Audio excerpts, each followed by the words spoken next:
A guy wearing thick spectacles thrusts out a sweaty hand. Monty James, Silverwing. He glances down at your badge. Ah, it's you. I found your file extremely interesting, and your CV wonderful. Inspiring, really. When I had the opportunity to look over the files of my future colleagues, I couldn't resist. I don't want to sound boastful, but silver level clearance has its advantages. Monty winks.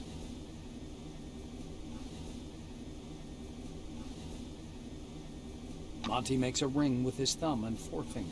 You were number 63,784 on the waiting list, but you were lucky enough to get into the dome after only 16 months. Besides that, zero, nada, absolutely nothing. You're a dark horse for both the Foundation and myself. How exactly did you end up in this wing?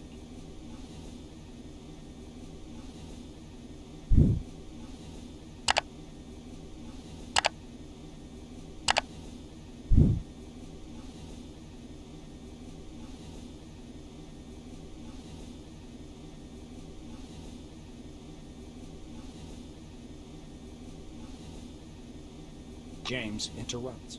But you know the alien origin theory is just a theory, right? I saw a TV show where the dome was speculated to be the remains of Atlantis. Yeah, that ancient land was said to have been drowned, but many deserts were once seas, so everything fits. That could be the real story, right? An uncomfortable silence rises between you, and Monty abruptly changes the subject. He taps the narrow illuminator panel with one finger. Look, there's a storm rising. The lightning is strange. Green. Should lightning be green? This is my first sandstorm.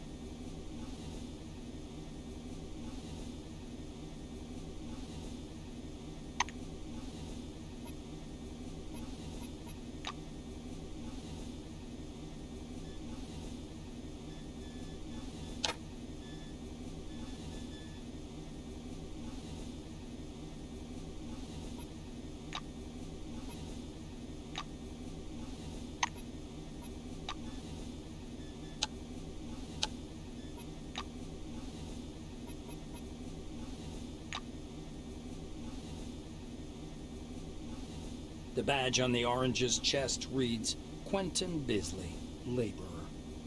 He eyes your black uniform and quickly turns away.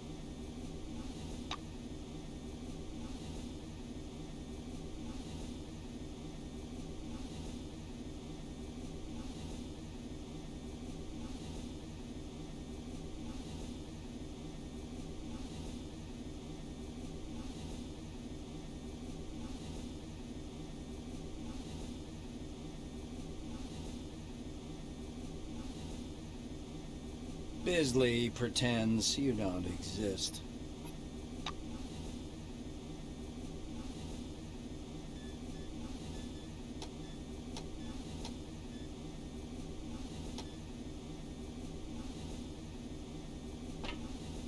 A tall woman is watching an ad playing on the monitor, arms crossed. The polished to a shine badge on her black overalls reads Elsa Olafson, Security Service. She glances at you and offers her hand in a businesslike manner. Greetings. Please take all necessary precautions. By that I mean, don't turn your back on him. Elsa nods at the orange.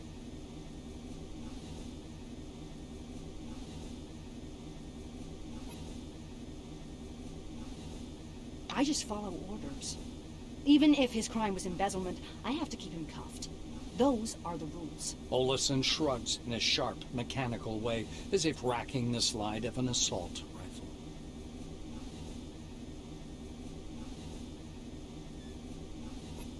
Our friends from the administration didn't deign to inform me about this man's record.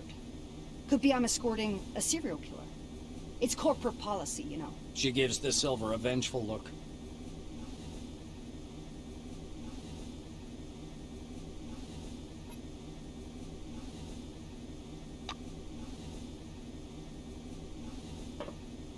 Bisley pretends you don't exist.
A man with a mustache and a blue jumpsuit is standing at the window, studying the construction site below through the occasional break in the clouds.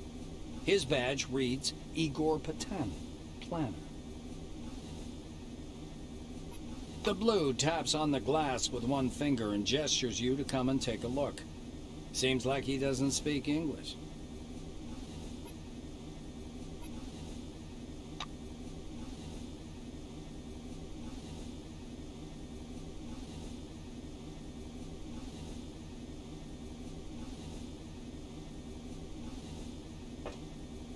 A young, dark-haired woman is staring through the illuminator, her gaze glued to the slowly approaching desert.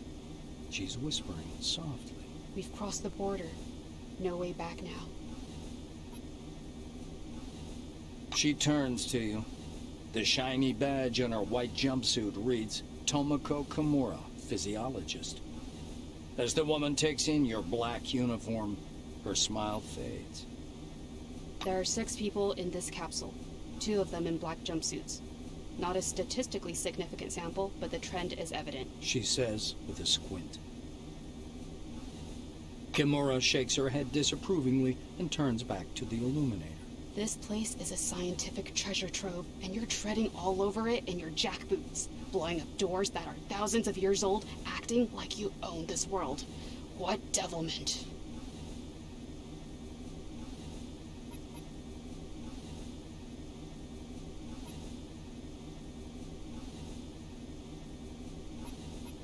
The white's face warps into a derisive grimace. How many convicts have you actually met in your life? They're human beings, regular, normal people. And you come here convinced they're subhuman, lower class, that they deserve suffering and death instead of the new life under the dome that they were promised. Such a viewpoint makes you more dangerous than any prisoner.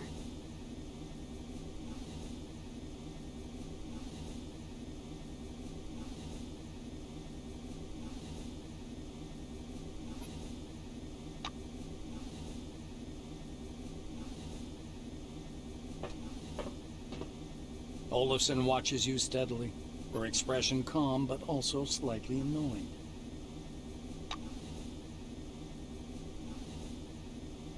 Bisley pretends you don't. Monty nods at the window. Patanin smiles as if the two of... Stopping by the door's porthole, you watch as the ground slowly approaches. It looks brown-black through the tinted glass and smoky blue at the horizon. It almost seems like the clouds are pulling apart there. You peer into the rusty clouds of dust blowing along a dirt road leading south. The southern sector. Every black winger has heard the whispers about Operation Simoon, a major offensive under preparation since the early days of development of the Dome. Cronus is recruiting troops capable of capturing the southern territory, an area heavily guarded by the Forefathers' defense systems. Maybe you yourself will end up in one of those troops. Just as you're about to move away from the window, you notice a whirlwind beginning to form above the ochre plain. The gathering storm drifts unhurriedly above the desert, a crown of green lightning flashing at its core. Clearly no ordinary weather phenomenon. It must be one of those anomalies. You freeze by the window, unable to avert your gaze.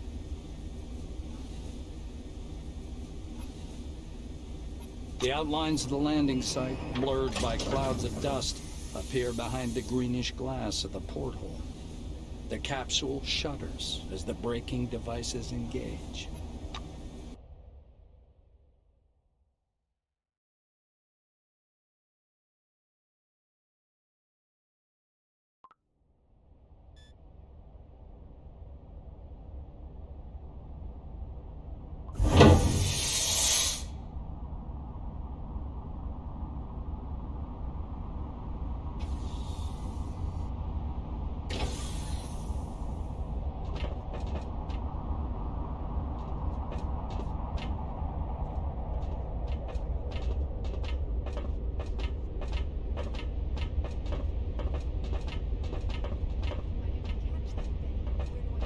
Come here.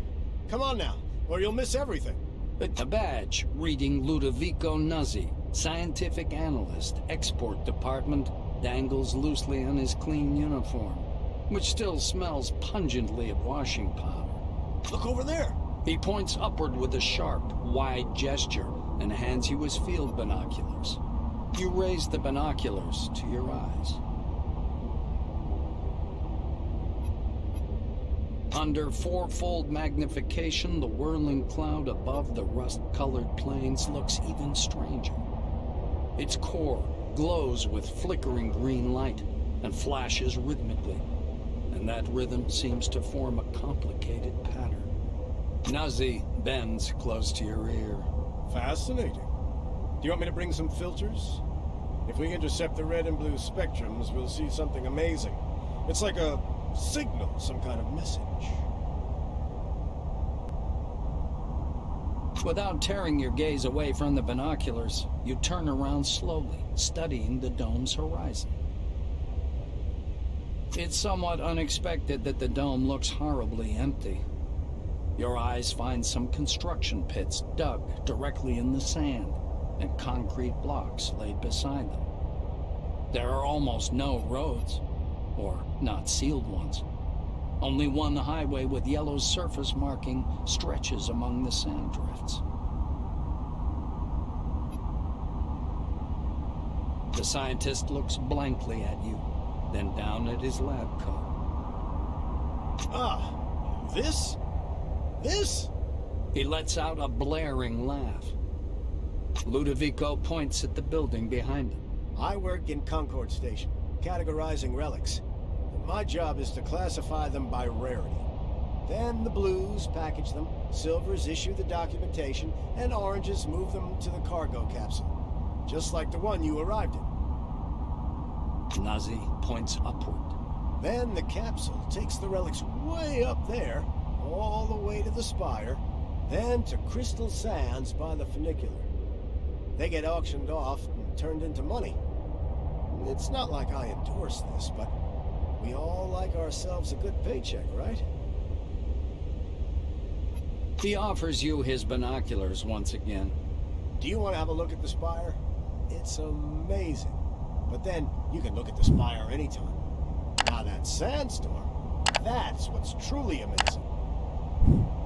Nazi looks from you to the capsule and to the landing terminal entrance. He flings his arms up. Oh, mi scusi. Excuse me, I'm so sorry. You'd better get going or you'll be late for check-in. Your colleagues are already inside, and the storm is growing stronger. Yeah, the storm is growing stronger. The White mutters in fascination, eyes glued to his binoculars, which is fixed on the spinning whirl of clouds. And I was starting to get bored.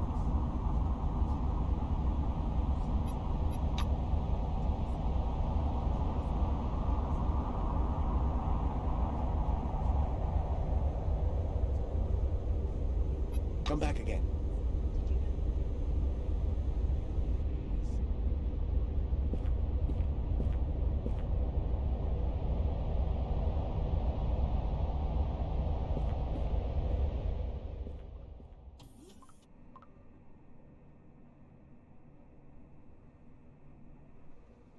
Attention, attention. Please handle relics carefully. In case of damage, your life will be forfeit.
Well, hello there.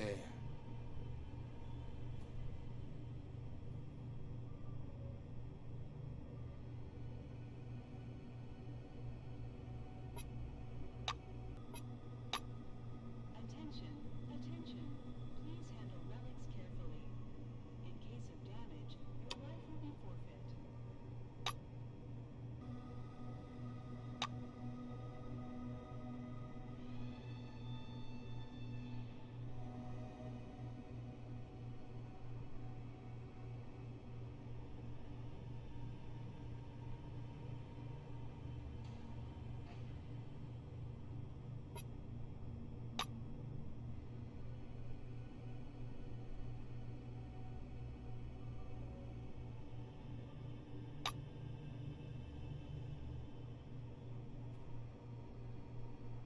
See ya.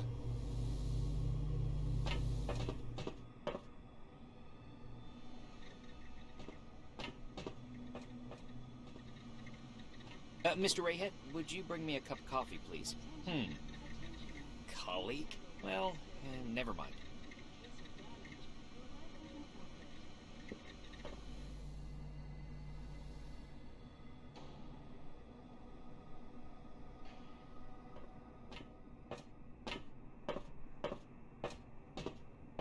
Remember, our honest work will make the world a better place.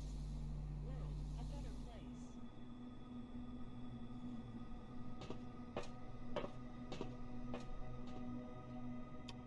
Hiya.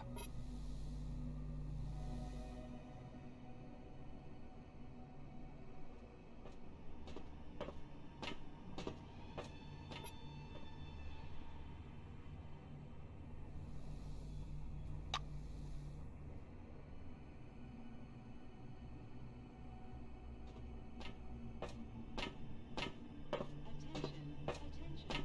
Please handle relics carefully. In case of damage, remember, our honest work will make the world a better place. World a better place.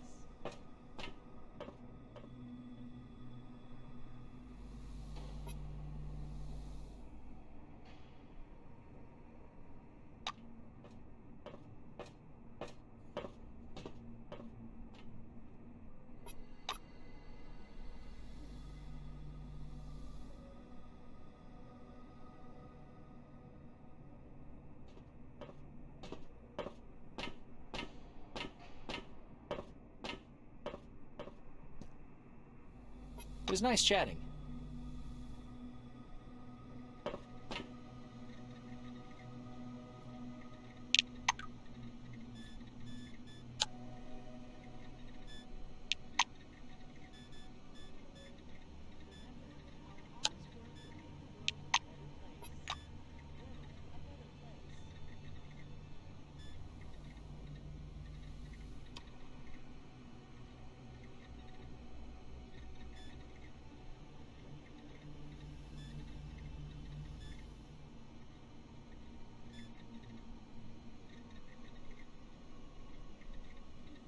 Attention, attention. Please handle relics carefully. Greetings, newcomer. Come over here and register, please. A tall receptionist watches you from behind his desk with a bored, haughty look. He waves impatiently at you to approach. The employee glances at you indifferently. His upper lip is ever so slightly curled in contempt. All new employees must register first thing. Come up to the desk, please. The nameplate on the desk tells you you're talking with Dean Rayhead, administrator.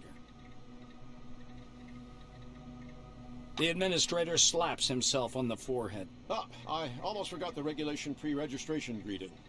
Just a second. Rayhead produces a reel-to-reel tape recorder from beneath the desk, rewinds the tape to the beginning, and presses play. The speakers explode with a harsh, crackling sound, over which the tick-tick of a metronome slowly grows louder. Solemn music begins to play, and the administrator's face takes on a serious expression. Dear employee, on behalf of the Cronus Foundation, I, Administrator Dean Rayhead, welcome you to your new life under the dome. Remember, our honest work will The administrator clears his throat and continues. By joining our company, you choose the path of science and progress. You are among mankind's best, and we ask that you live up to this. Dean squints down at the monitor. Deserve this title. Do your job honestly. Obey the law. Respect your colleagues, and... The music fades, and the administrator finishes his speech. And together we will build the best possible future for all mankind. Dean puts the tape recorder away. Now that we're done with the official greeting, I'll register you and upgrade your Selectron. Okay? Dean's hands hover over the keyboard. He gives you a nod. Attention, attention. Please handle relics carefully. In case of damage, your life will be forfeit. You spell out your first and last names and specify your wing, profession, and test results. The administrator's fingers fly across the keyboard as he enters your information into the Cronus database. Rayhet scans the computer screen. So your position in the waiting list was 63,784. You've been assigned to Magellan Station. A special bus will bring you there after a series of briefings. Please pass me your Selectron so I can update the firmware. Dean snaps the docking port of your pass to a recess in the casing of his computer. The administrator returns your Selectron. Here you are. You now have first-level clearance. As a Blackwing employee, you get access to the barracks, the armory, surveillance rooms, remand centers, and other specialized facilities. Dean continues. All new employees have a short list of tasks to perform on arrival. Do you want to hear all the details, or just the short version?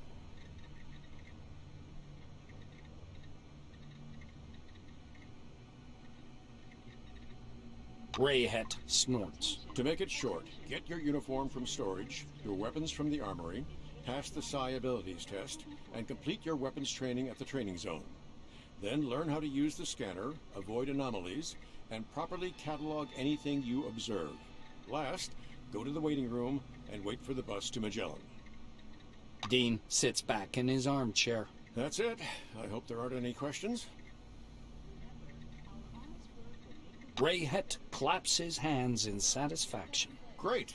He reaches for the tape recorder, but thinks better of it. Protocol calls for a little welcoming preamble, but dash it all, that's nonsense. Welcome to... As he's about to turn away, Dean suddenly remembers something. Oh yes, I sent your mail to your Kairos. Check your new messages. Well...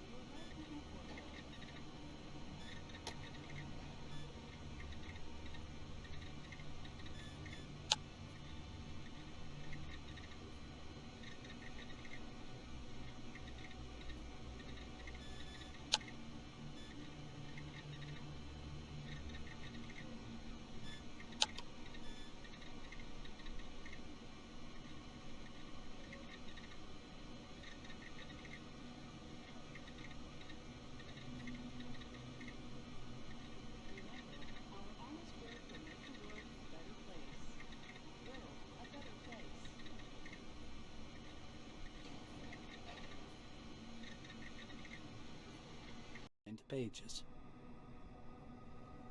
Attention, attention. Please handle relics carefully. In case of damage, your life will be forfeit. The Silver finally stops and pins down a particular page with his finger. Now, this is your first uniform requisition, right? You can also purchase any equipment you need for the desert directly from me. Maynard adjusts his glasses in a businesslike manner. Before I give you the uniform, please listen to these short instructions. Sidney fiddles with his hairstyle. So, I'm not going to sugarcoat it. Life under the dome can be dangerous. You may get shot, spill acid on yourself, get electrocuted, or suffer the effects of a dangerous anomaly. You may also freeze to death or get fried. That's why it's important to wear protective equipment when traveling outdoors.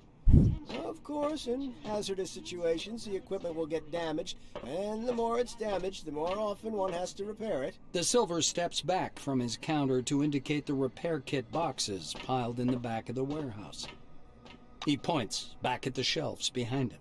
We've got repair kits for this gear. There are Blue Wing specialists ready to help you at any large base, of course, but they're not always available, so you'd better learn how to use repair kits and workbenches on your own. It's a useful skill. Sidney rests the logbook on the desk. That's all the instructions. Now, I'm going to issue your uniform. The Silver disappears into the back for a while and returns with a small package. Unfolding the package, Maynard shows you a brand spanking new uniform. Standard issue Blackwing equipment, trousers, boots, jacket. Everything is stain resistant and armored. Bear in mind, this gear is made from all natural materials. Oh, Cronus takes care of its employees. He says with a bit of swagger. He raises a finger. One more important thing. In accordance with Order 16-225, helmets and gloves are not issued, but they're available for purchase from me. Please bear in mind that a full set includes headgear or a mask, jacket, trousers, gloves, and boots. Sidney hands you the package. Here's your uniform. Enjoy. Sidney adjusts his glasses. Sure, I'll show you what we've got. You know, we're pretty well stocked here in Concord. Take a look. Sidney scribbles something in his logbook. Please come back anytime if you need something. Attention, attention. Please handle relics carefully. In case of damage, your life will be forfeit.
Attention, attention. Please handle relics carefully. In case of damage, your life will be forfeit.